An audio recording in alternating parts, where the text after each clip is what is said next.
रामपुर में मोहम्मद अली जौहर यूनिवर्सिटी इन दिनों विवादों के घेरे में है। प्रशासन के द्वारा 15 दिन का अल्टीमेटम देने के बाद इसको तोड़ने 38 जो भवन है उनको तोड़ने के निर्देश जारी किए हैं, जिसको लेकर समाजवादी पार्टी के तमाम कार्यकर्ता और पदाधिकारी यहां जौहर यूनिवर्सिटी पर भी पहुंचे हैं। अगर बात कर ली जाए यहां के जो स्टूडेंट है जौहर यूनिवर्सिटी में, वो आज अपने धरने पर बैठे हैं और अपनी मांगों को मनवाने के लिए यहां पर अनिश्चितकालीन धरने पर हैं। मैं बात करने की कोशिश करता हूं, यहां पर जो भी स्टूडेंट हैं अपना जो धरना प्रदर्शन विरोध जारी कर रखे हैं, ये सारे स्टूडेंट जौहर यूनिवर्सिटी के हैं। बात करेंगे कि इनको इनका अधिकार देना चाहिए। भाई आपका क्या नाम है और क्या मांगे हैं आपकी? सर मेरा नाम मोहम्मद इमरान है, मैं जौहर विश्वविद्यालय से लॉ स्टूडेंट हूँ। सब छात्र छात्राएं यहाँ धरने पर बैठे हैं। हम अपनी तीन मांगे लेकर बैठे थे, जिसमें पहली मांग हमारी ये थी, जो जौहर विश्वविद्यालय का ध्वस्तीकरण का आदेश जारी हुआ है उसे तत्कालीन रूप से निरस्त किया जाए। दूसरी मांग हमारी ये थी, जब हमें 15 दिन का टाइम मिला था अल्टीमेटम, तो यहाँ पर काउंसलर आकर क्यों बैठे जो कि यहाँ के छात्राओं को भड़काते हैं कि आपकी यूनिवर्सिटी टूट रही है। जिनके खुद के बच्चे, खुद के छात्र जिनके खिलाफ धरने पर बैठे हो, वो हमारा क्या मुस्तकबिल संभालेंगे? जो लोग आपदा का अफसर बनाकर यहाँ प्रॉफिट अपना लेना आए हो, वो हमारा मुस्तकबिल क्या संभालेंगे? हमारी दूसरी मांग ये थी, प्रशासन के हम शुक्रगुजार भी हैं, वो मांग हमारी पूरी हुई। हमारी तीसरी मांग ये है, जब भी एडमिशन का टाइम आता है तो ये इंक्वायरियाँ जौहर यूनिवर्सिटी पर शुरू हो जाती हैं। प्रशासन नहीं चाहता यहाँ पर बच्चे आए, पढ़ें, जौहर यूनिवर्सिटी में अपनी पढ़ाई पूरी करें। हम ये तीन मांग लेकर बैठे थे, तीन मांग हमारी पूरी की जाए, जिनमें एक मांग पूरी कर दी गई है, दो मांगे पूरी की जाए जब हम इस धरने से उठेंगे, नहीं तो ये अनिश्चित। आपकी पहली मांग क्या पूरी हो चुकी है? हमारी ये दूसरी मांग थी। दूसरी मांग ये थी, जो यहाँ पर काउंसलर बिठाए गए थे उन्हें उठाने की मांग थी, वो उठ गए हैं। अब हमारी दो मांगे हो रहे हैं, जब तक वो पूरी नहीं होंगी हम अपने धरना तब तक चलेगा, अनिश्चितकालीन धरना चलेगा। बाबा डॉक्टर भीमराव अंबेडकर की आपने फोटो हाथ में ले रखी है, धरने पर बैठे हैं, स्टूडेंट है सभी जौहर यूनिवर्सिटी के, तो इस फोटो का क्या मैसेज होगा? सर इस फोटो का मैसेज ये है, मैं लॉ स्टूडेंट हूँ, एक कॉन्स्टिट्यूशन पढ़ रहा हूँ, हमें न्यायपालिका पर पूरा भरोसा है, फैसला हमारे पक्ष में आएगा। तो यहाँ पर जितने भी छात्र छात्राएं हैं, आपके जो यूनिवर्सिटी है इसमें कितने स्टूडेंट हैं और 15 दिन का अल्टीमेटम प्रशासन की तरफ से दिया गया, अगर जो 38 भवन है इसको तोड़े जाते हैं, तब एक आपकी वीडियो भी वायरल हुई थी कि इसके जो टेंट लगाकर भी हम अपनी पूरी पढ़ाई हासिल करेंगे। जी सर बिल्कुल करेंगे। नहीं, पहली बात तो हम टेंट लगा कर क्यों करेंगे? हम अनिश्चितकालीन धरना प्रदर्शन पर तुम्हारे बैठे हैं कि जौहर विश्वविद्यालय का हम ये कीट भी वाक़ा नहीं होने देंगे जब तक, और हम बुलडोजर से ज़्यादा ताकतवर हम संविधान को मानते हैं, क्योंकि हम संविधान के मानने वाले लोग हैं। हमें न्यायपालिका पर पूरा भरोसा है कि फैसला हमारे हक में आएगा। ये ध्वस्तीकरण 38 इमारतों का नहीं है, ये ध्वस्तीकरण जो यहाँ पर 8-10 हजार बच्चे शिक्षा प्राप्त कर रहे हैं उनके भविष्य का ध्वस्तीकरण है, ये इमारतों का ध्वस्तीकरण नहीं है। हमारी प्रशासन से यही मांग है। यहाँ पे नॉन टीचिंग स्टाफ है, हम उनके लिए भी आवाज उठाने के लिए बैठे हैं कि जैसे कि आप कह रहे हैं कि स्टूडेंट को हम इधर कर देंगे उधर कर देंगे, पहली बात तो हम यहाँ से हिलने वाले नहीं होंगे। और दूसरी बात, जो हमारे जो नॉन टीचिंग स्टाफ है आप उनका क्या करेंगे? 100-150 गरीब परिवार एक ऐसे हैं जिसका खाना रोटी इस जौहर विश्वविद्यालय से चलती है। मान लीजिए कोई क्या कहते हैं, यहाँ रिक्शा चलाता है, कोई रिक्शा चलाने वाला है और कोई गार्ड हैगा और स्वीपर रहेंगे, तो उनके मुस्तकबिल का क्या होगा? हम इन्हीं मांगों को लेकर सैकड़ों लोगों का रोजगार यहाँ जुड़ा हुआ है। मेरा यही है कि बच्चों को ट्रांसफर करेंगे, आप कानून के उस पर चल रहे हैं, संविधान में या कानून में कौन से सेक्शन से हम लोगों को ट्रांसफर करेंगे? मान लिया कोई सेकेंड ईयर का है, कोई फाइनल ईयर का है, अब दूसरी चीज, जहाँ जिस यूनिवर्सिटी में आप भेजने चाह रहे हैं हमें, वहाँ बी फार्मे नहीं है, वहाँ फार्मेसी की कोई फैकल्टी नहीं है, यहाँ के बच्चे आप कहाँ ट्रांसफर करेंगे? अच्छा, आपके जो बच्चे ट्रांसफर करने के लिए बोल रहे हैं वो कहाँ की यूनिवर्सिटी है, उनमें क्या क्या व्यवस्थाएं हैं? अगर देखा जाए तो जिस तरह से यहाँ पर आपको व्यवस्थाएं मिल रही हैं, क्या वही व्यवस्थाएं वहाँ उस डिग्री में मिल पाएंगी? सर मैं गारंटी के साथ कह रहा हूँ कि एक सुविधा नहीं दे पाएंगे। सर मैं PH हैंडीकैप स्टूडेंट हूँ, मेरी 80% फीस यहाँ पर सर माफ है, यानी मेरा LLM। सर आप भी एजुकेटेड हैं, कोई यूनिवर्सिटी ऐसी नहीं है जो 24,000 रुपए में LLM करा दे। कोई यूनिवर्सिटी ऐसी नहीं है कि जो 24,000 रुपए में, सिर्फ एक अलीगढ़ मुस्लिम यूनिवर्सिटी है जो पीएच को सर सिर्फ फीस में कंसेशन फ्री 0 फीस है, लेकिन वहां पे डाइनिंग का हॉस्टल का हमें चार्ज देना पड़ता है सर। लेकिन यहाँ एक वाहिद एक जौहर यूनिवर्सिटी ऐसी है 80% फीस मेरी माफ है, जो 24,000 रुपए में मेरा LLM कंप्लीट हो रहा है सर। तो आप बताइए कि वो सुविधा दे पाएंगे मुझे? दूसरी चीज, ट्रेवल यहाँ पे मेरा फ्री है, आने जाने का खर्चा मेरा यूनिवर्सिटी देती है। इवन की गेट पे एंटर होता हूँ, मेरी फैकल्टी अगर दूर है तो रिक्शा लगा रखें, क्या वो सुविधा दे पाएंगे हम लोगों को यहाँ? तीसरी चीज सर, जिनके सिंगल पेरेंट्स हैं उनकी 50% माफ है फीस सर। उसके बावजूद भी अगर उन्हें कोई प्रॉब्लम होती है तो यूनिवर्सिटी सर एक पैनल है पूरा, वो चेकआउट करके उन बच्चों को भी फ्री कर देता है, सपोर्ट करते हैं सर। क्या वो सपोर्ट? नाम क्या है? सर मेरा नाम अक्सीर अहमद है, मैं LLM का स्टूडेंट हूँ सर। यहाँ पे LLM के सेकंड ईयर का स्टूडेंट हूँ, फर्स्ट ईयर मेरा कंप्लीट हो गया। अच्छा सर, मेरा अब सेकंड ईयर में आ गया, मुझे शिफ्ट कर रहे हैं। मैं तो यहाँ जौहर आया था, जौहर यूनिवर्सिटी से अपनी डिग्री लूंगा, तो अब क्या मैं तो 1 साल यहाँ पढ़ के क्या दूसरी यूनिवर्सिटी की मैं अपनी डिग्री लूंगा? अच्छा, किस कानून के तहत मुझे भेजना चाह रहे हैं? कौन सी है? मतलब जैसे हमने फर्स्ट ईयर मोहम्मद अली जौहर विश्वविद्यालय तक रहा, तो सेकंड ईयर की क्या अपनी डिग्री देंगे? हमें किसी की डिग्री नहीं चाहिए। कहाँ से देंगे आप? अच्छा, कौन से कानून के तहत हमें भेजना चाह रहे हैं? वो कानून तो बता दो हमें, किस कानून के तहत हमें भेजना चाह रहे हो आप? जब वो कोई कानून ही नहीं है तो किस कानून के तहत भेजना चाह रहे हो? हमारे एक तो हम ये कहते हैं कि हम विश्वगुरु बनेंगे, क्या विश्वगुरु इस तरह बनेंगे कि यूनिवर्सिटियों को ध्वस्त करके हम विश्वगुरु बनेंगे? विश्वगुरु कैसे बन जाएंगे? तभी बनेंगे जब हम एजुकेटेड होंगे, जब हम पढ़ेंगे लिखेंगे, तभी तो हम विश्वगुरु बनेंगे। कि हम विश्वगुरु कैसे बन जाएंगे? तो मेरा यही है, हमें न्यायपालिका पर पूरा भरोसा है, क्योंकि कानून के स्टूडेंट हैं हम। जहाँ भीमराव अंबेडकर को आपका सवाल था, आप लेकर क्यों बैठे? यही एक शख्सियत है जिन्होंने हमें एक सम्मान अधिकार दिया, इन्हीं के कानून के तहत पूरा यहाँ पे जो चल रहा है पूरा हिंदुस्तान इनके। अच्छा, बीजेपी पार्टी का क्या नारा है कि बेटी बचाओ बेटी पढ़ाओ, आज बेटी सड़कों पे है। हमें उनसे सर देखिए, राजनीतिक मुद्दा नहीं बना है। सर देखिए, मेरी पहले बात सुनिए। आज बेटी अपनी पढ़ाई के लिए सड़कों पर बैठी है, जौहर यूनिवर्सिटी के गेट पर तमाम बेटियां बैठी हैं।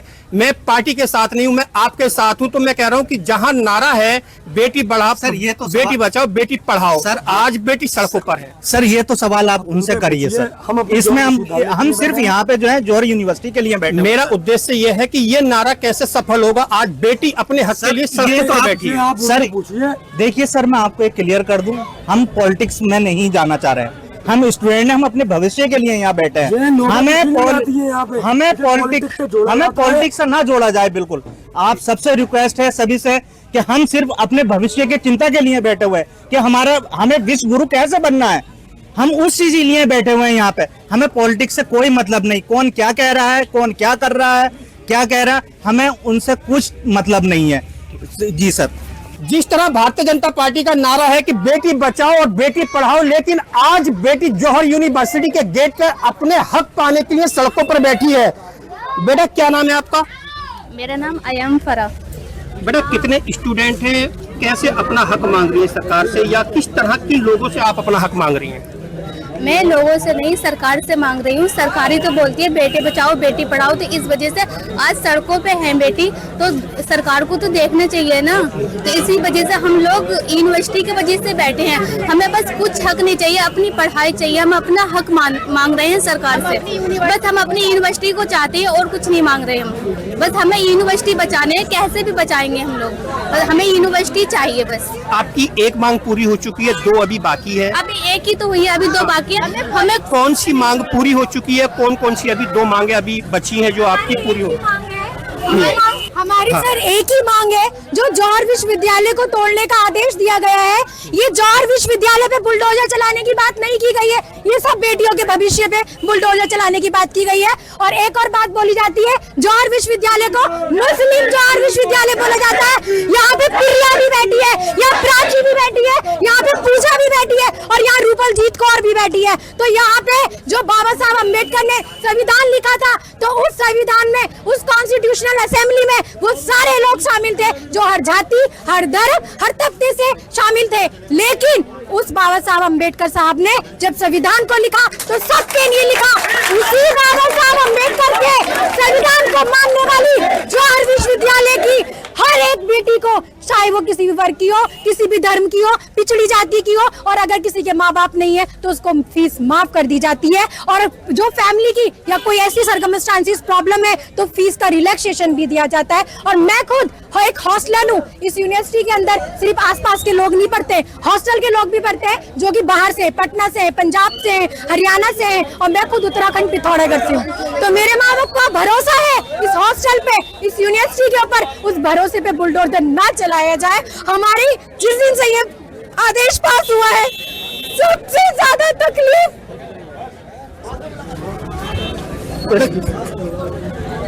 तो जिस तरह से ये छात्र छात्राएं जौहर यूनिवर्सिटी विश्वविद्यालय के गेट पर अपना हक पाने के लिए धरना प्रदर्शन कर रहे हैं और अनिश्चितकालीन धरने पर बैठे हैं, जिस तरह से प्रशासन के द्वारा 15 दिन का समय इनके 38 भवनों को ध्वस्त करने के निर्देश दिए गए हैं, तो उस ध्वस्तीकरण को रोकने के लिए इनकी सभी छात्र छात्राओं की फरियाद है कि इस पर बुलडोजर की कार्रवाई ना की जाए। यहाँ पर स्थानीय लोग पहुंचे हैं, सौरभ जी हैं जो समाज सेवक भी हैं और जो यहाँ की जौहर विश्वविद्यालय की देखरेख भी इनके द्वारा की जाती है।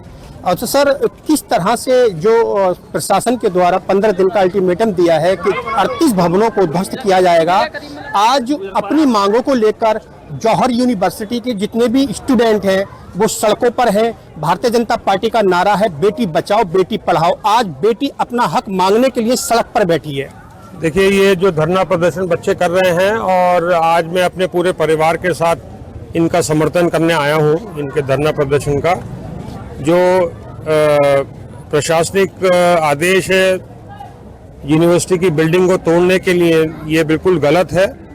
और मैं माननीय जिलाधिकारी रामपुर जी से और माननीय मुख्यमंत्री जी उत्तर प्रदेश योगी आदित्यनाथ जी से प्रार्थना करूंगा कि इस शिक्षा के मंदिर को नुकसान ना पहुंचाया जाए। और क्योंकि बच्चों के भविष्य का सवाल है, 3-4 हज़ार से ऊपर बच्चे यहाँ पढ़ रहे हैं और आप जैसे देख रहे हैं बच्चे, लड़कियाँ और लड़के सब अपने भविष्य को लेकर बहुत चिंतित हैं। तो मैं पुनः जिलाधिकारी महोदय से और माननीय मुख्यमंत्री जी से आग्रह करूंगा कि इस यूनिवर्सिटी पे किसी तरीके की कोई ऐसी कार्रवाई ना करें जिससे यूनिवर्सिटी और बच्चों का भविष्य खराब हो। यूनिवर्सिटी के जो बच्चे हैं इनकी व्यवस्था प्रशासन ने कहीं और यूनिवर्सिटी में की है, तो जो व्यवस्थाएं हैं उनको किस तरह से सुचारू करेंगे? देखिए, जिस तरीके से प्रशासन कह रहा है कि इनकी पढ़ने की दूसरी जगह व्यवस्था कर रहे हैं, आप भी और हम भी लोग बाग पढ़े लिखे हैं। एक स्कूल से 1 साल करने के बाद दूसरा साल दूसरे स्कूल पे करेंगे तो इनके भविष्य पे क्या असर पड़ेगा? हर शिक्षा संस्था का अपना अलग माहौल होता है, बच्चे टाइम लगाते हैं उस माहौल में, वो कंपाउंडिंग करके इसको सुचारू कर सकती है बिल्डिंग को। मगर मैं फिर डीएम साहब से और माननीय मुख्यमंत्री जी से और भारतीय जनता पार्टी के शीर्ष नेतृत्व से मैं प्रार्थना करूंगा, हाथ जोड़ के प्रार्थना कर रहा हूं कि इस संस्था को हमारी ना नुकसान पहुंचाया जाए। तो यहाँ के जो कपूर जी थे, इनका बताना है कि जिस तरह से आज बच्चे सड़कों पर बैठे हैं अपना हक पाने के लिए, बोर्डों पर तख्तियां हैं इनके हाथों में, हमारे भविष्य के साथ खिलवाड़ ना खेलें, हमारे शिक्षा के मंदिर को ना तोड़े, इससे विरोध में अनिश्चितकाल धरने पर यहाँ पर सारे स्टूडेंट जो जौहर यूनिवर्सिटी के हैं बैठे हुए हैं सड़कों पर। मैडम पहुंचिए। मैम, जिस तरह से भारतीय जनता पार्टी का एक नारा है कि बेटी पढ़ाओ बेटी बचाओ बेटी पढ़ाओ, तो आज बेटी अपना हक पाने के लिए सड़क पर बैठी है। हाँ, ये तो गलत है। ये लड़कियों को जब बोला है, जब ये नारा है, तो आपको ये तो देखना चाहिए कि बच्चे जब बैठे हुए हैं, बच्चों के पढ़ाई का नुकसान हो रहा है, सब वो लोग इसको भुगत रहे हैं, तो ये गलत चीज़ है। बच्चों के साथ ये गलत नहीं होना चाहिए, उन्हें न्याय मिलना चाहिए। अच्छा मैम, जो नारा है एक और है नारी सशक्तिकरण अभियान, लगातार देखने मिलता है, नारियों को बढ़ावा देना पड़ता है, इनको दे भी रहे हैं ये लोग। तो किस तरह आज ये नारियां बैठी हैं, बच्चियां बैठी हैं, बच्चे बैठे अपने भविष्य के, अपना भविष्य अंधकार से बचाने के लिए बैठे हैं सड़कों पर, तो किस नजरिए से इनके प्रोटेक्ट्स को देखती हैं और क्या कार्रवाई आगे होने वाली है या रुक सकती है?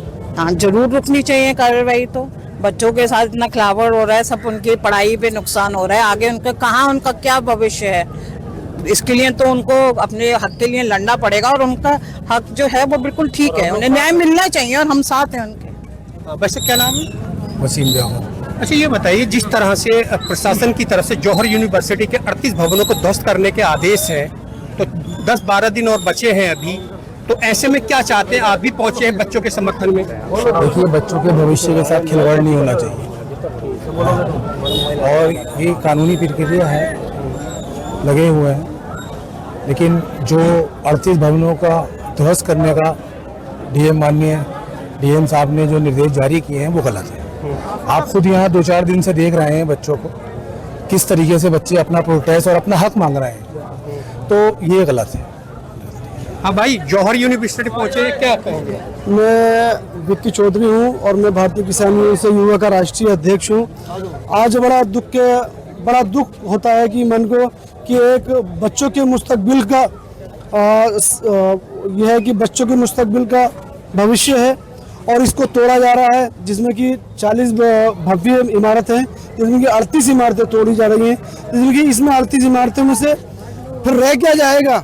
यहाँ कुछ नहीं रहेगा। इससे बच्चों के भविष्य का खिलवाड़ हो रहा है और पढ़ाई का बहुत ज़्यादा नुकसान हो रहा है। क्या ये बताइए कि हिंदुस्तान में 34,000 यूनिवर्सिटियाँ के सबको तोड़ दिया जाएगा? क्या उनका भी नक्शा पास है?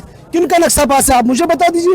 एक का भी नक्शा पास हो तो यहाँ तो 2024 में ये आया था, क्या कहते हैं, आरडीए के अंदर, और 2005 में ये बनी थी। तो और हमारी जो यूनिवर्सिटी बनी है और ये जिला पंचायत क्षेत्र के अंदर सारे नक्शे पास हैं, और उसके बावजूद भी इन लोग बच्चों के साथ में खिलवाड़ हो रहा है। क्या 34,000 जितनी यूनिवर्सिटियां हिंदुस्तान के अंदर है सब तोड़ी जाएंगी? अब मैं आपसे पूछ रहा हूँ महोदय साहब, आपके माध्यम से, ये 34,000 जितनी यूनिवर्सिटियां सब तोड़ी जाएंगी? क्या जितने ये पार्टी कार्यालय हैं ये सब जितने भी ये नक्शे के तहत बने हैं? ध्वस्तीकरण नोटिस पर जो है 2 भवन जो है स्वीकृत है, बाकी 38 भवन की अस्वीकृति है। 38 भवन की स्वीकृति है तो सारे नक्शे हमारे पास हैं को जिला पंचायत के द्वारा, और जो ये आईडिया आया था ये 2024 में आया और हमारी जो यूनिवर्सिटी बनी है 2005-6 में बनी है हमारे यहाँ। भैया क्या नाम है? जी, शिव कुमार गुप्ता एडवोकेट मेरा नाम है। मैं बिलासपुर लायर्स वेलफेयर एसोसिएशन का 2 बार सेक्रेटरी रहा हूँ, अधिवक्ता हूँ पेशे से। मैं ये कहना चाहता हूँ कि शिक्षा का मंदिर बनाया है आजम खान साहब ने। शिक्षा के मंदिर को तोड़ा जाना बड़ा दुर्भाग्यपूर्ण है। हिंदुस्तान के अंदर, मैं पूरे हिंदुस्तान की बात कर रहा हूँ, हिंदुस्तान के अंदर मुश्किल से 40% मकान ऐसे होंगे जिनके नक्शे पास होंगे। बाकी गांवों में, देहातों में, शहरों में बिना नक्शे के ही लोग मकान बना लेते हैं। और जहाँ तक जौहर विश्वविद्यालय का सवाल है, तो जौहर विश्वविद्यालय सन 2006 में बनके तैयार हो गया था और आरडीए जो आया वो 2024 में आया। तो जिस टाइम 2006 में जो जिला पंचायत थी उससे सारे नक्शे पास हैं, तो उस टाइम के हिसाब से यूनिवर्सिटी वैलिड है। सरकार को ये चाहिए, मैं उत्तर प्रदेश के मुख्यमंत्री योगी आदित्यनाथ जी से भी ये अनुरोध करना चाहूँगा और देश के प्रधानमंत्री से भी ये अनुरोध करना चाहूँगा कि 4 से 5,000 बच्चे इस विश्वविद्यालय में पढ़ते हैं, उनके जीवन को अंधकार में ना डाला जाए, उनके जीवन को बचाया जाए और ये जौहर विश्वविद्यालय के साथ नरम रुख अपनाया जाए और कोई और रास्ता निकालकर, जैसे कि कोई पेनल्टी वगैरह अगर कुछ हो तो डालकर और यूनिवर्सिटी को बचाया जाए। क्योंकि इतनी बड़ी इमारत बनाना, आजम खान साहब ने जो इमारत बनाई है, कोई आसान काम नहीं है, बहुत बड़ा काम है। सदियां लग जाती हैं विश्वविद्यालय बनाने में। हिंदुस्तान के अंदर सरकार ने कितने विश्वविद्यालय बनाए हैं? अगर ये रामपुर में वकालत का छात्र रहा हूँ, मैं जानता हूँ कि आना जाना, खाना पीना कितनी परेशानी होती है।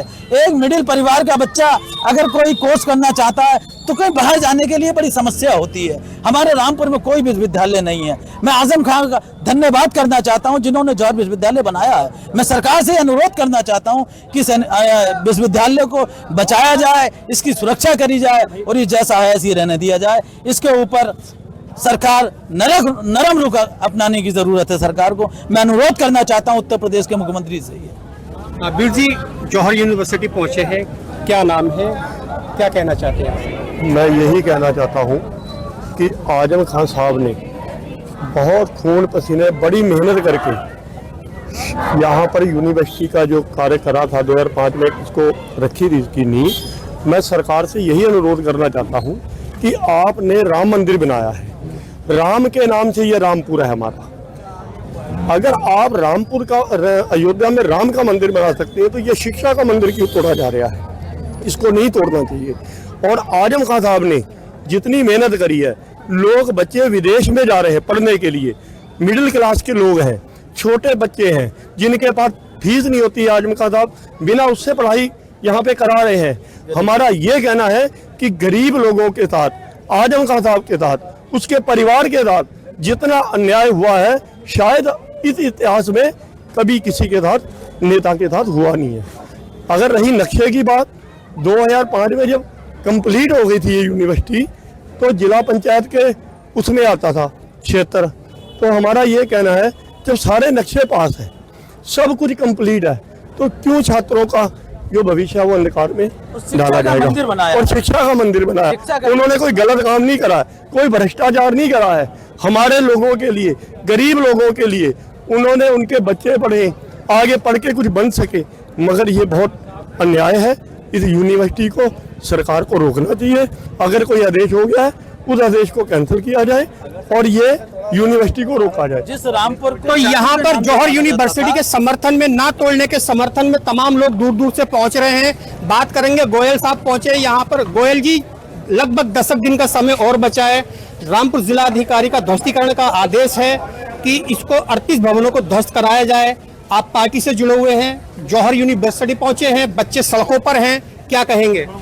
देखिए, यूनिवर्सिटी यही रहेगी, यूनिवर्सिटी का नाम यही रहेगा और कोई भी ध्वस्तीकरण नहीं होगा।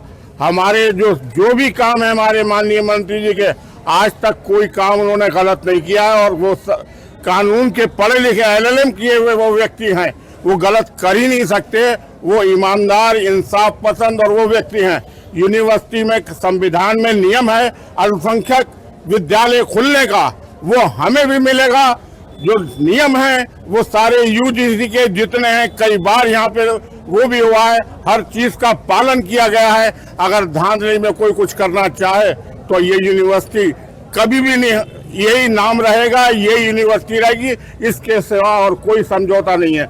लेकिन अगर कोई चीज कानूनी रूप से ये लगता है कोई वो है और वो हम पे कोई अगर जुर्माना किसी का डालना चाहते हैं तो हम तैयार हैं देने के लिए, लेकिन नियम के अनुसार देंगे। हम ना नाम बदलने देंगे, ना यहाँ की कोई ईंट छोड़ने देंगे। गोल्डन जी हैं, स्वार से चलकर जौहर यूनिवर्सिटी पहुंचे हैं, समाजवादी पार्टी के बहुत पक्के सिपाही हैं।